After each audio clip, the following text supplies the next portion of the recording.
Welcome to Scenario, the podcast deep dive with critics, revenues, and new ideas. Today, we're diving into something really, really interesting, something that kind of challenges how we think about wealth and getting what you want. You'd think, right, if you've got the money, you can buy pretty much anything, a luxury car, whatever. Yeah, that's the usual assumption. But what if I told you that for one of the most desired things out there, a brand new Ferrari having loads of cash is, like, only step one? Ah, yes. The other step being getting there. Oh, Yes, getting permission. Okay, let's unpack this. We're digging into the, frankly, surprising way you actually get to buy a Ferrari. It's not just your bank balance. There's this whole other layer. It's a fascinating paradox, isn't it? Our sources really highlight this. Ferrari uses this secret point system. Hidden, really. It's how they pick who gets the really top-tier cars. The secret system. Yeah, and it's so hush-hush that Ferrari itself, they won't even admit it exists. And the dealers, the people selling the cars, they're apparently kept in the dark, too, about exactly how it works. Wow, okay, that sounds intense. Almost like, I don't know, an exclusive club with unwritten rules. Sort of, yeah. So the big question for us today, and for you listening, is how on earth does this mystery system actually function? And maybe more importantly, why?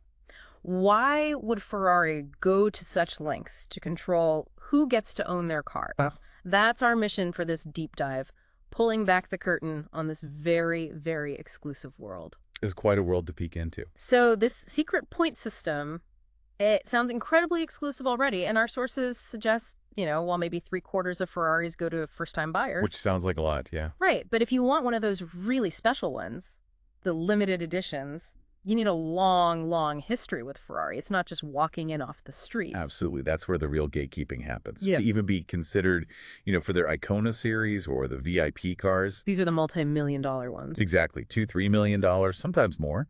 Sources say you typically need to have bought at least 10 Ferraris before that. 10. Wow. Okay.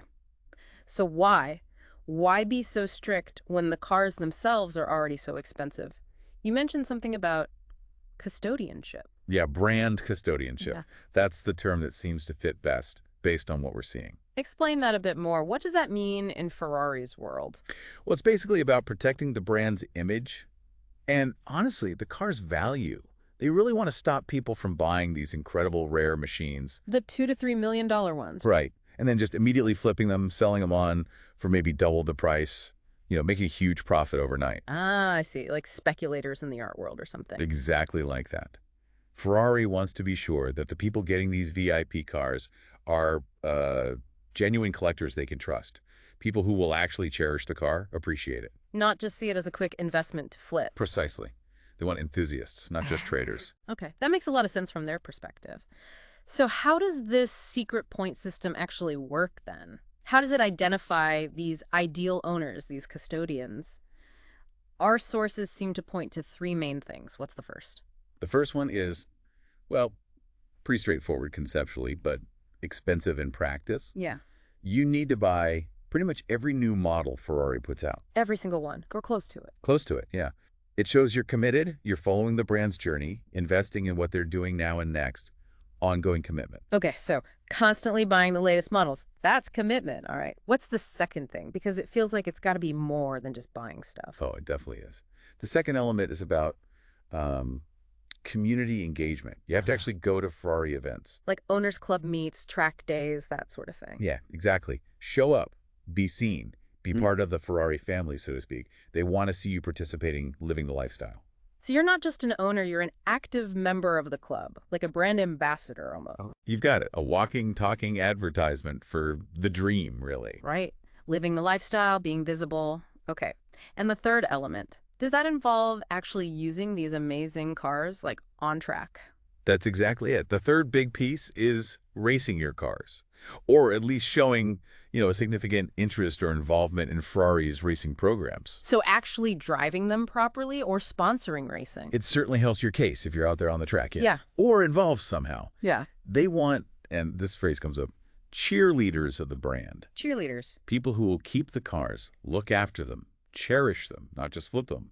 True ambassadors who understand the brand's racing soul. Wow. Okay, so buy the new cars, be part of the community scene, and get involved with the racing side. It's quite a high bar. It's incredibly high. So we've kind of peeled back the layers on how the system seems to work, but what's the bigger picture here? What's the philosophy behind all this control? Well, if you look at the history and the sources, this extreme exclusivity, this whole focus on getting cheerleaders who won't flip the cars, it really seems to stem from Enzo Ferrari himself. The founder. Right. He had that famous saying, "We will make one less Ferrari than the market demands." Always keep demand higher than supply. Classic scarcity marketing, but on another level. Exactly. But the reality now, it's even more extreme.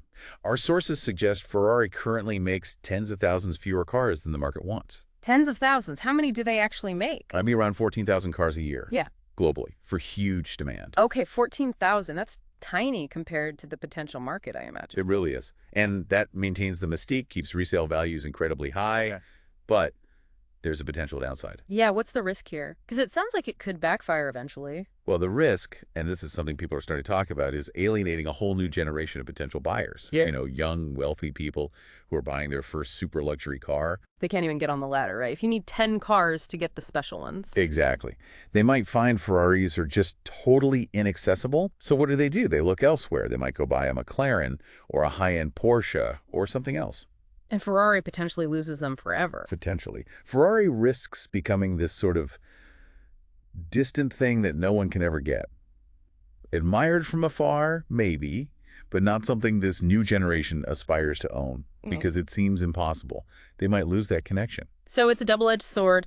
Preserve the legend, but maybe cut off the future fan base. That seems to be the tension, yes. So the ultimate takeaway here isn't just about a secret point system. It's really about a brand that's defining luxury as something you have to earn through loyalty and participation, not just something you can buy outright. Well put. It really makes you wonder, doesn't it? Is this kind of extreme controlled scarcity the future for ultra-luxury brands, or could it be a path towards, well, becoming irrelevant to new money? It's a really interesting thought to chew on, especially when we think about brand loyalty in the future. And on that thought, Lee, this is all. Thank you, and to TED Podcast.